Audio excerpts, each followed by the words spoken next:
कोल्हापूर व सांगली जिल्ह्यात महावितरणकडून राबवलेल्या विशेष मोहिमेत 76 वीज चोरांकडून कारवाई करण्यात आली। यामध्ये 60 प्रकरणे मीटरमध्ये फेरफार व हुकद्वारे वीज चोरीची होती।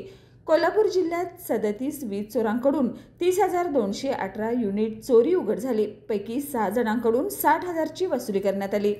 सांगलीत 39 वीज चोरांकडून 24,705 युनिट चोरी झाली। पैकी 4 जणांकडून 51,000 वसूल झाले। मुख्य अभियंता स्वप्नील काटकर यांनी वीज चोरी विरुद्धची मोहीम अधिक तीव्र करण्याचे आदेश दिले असून वीज चोरी टाळून अधिकृत वीज जोडणी घेण्याचं आवाहन करण्यात आले।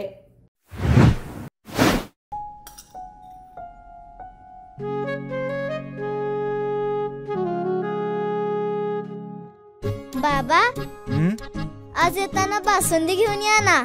अगं, कालच आपण आईचा वाढदिवस होता म्हणून आणली होती ना। ऐकलं, गोकुळची बासुंदी पुन्हा खावीशी वाटतेय।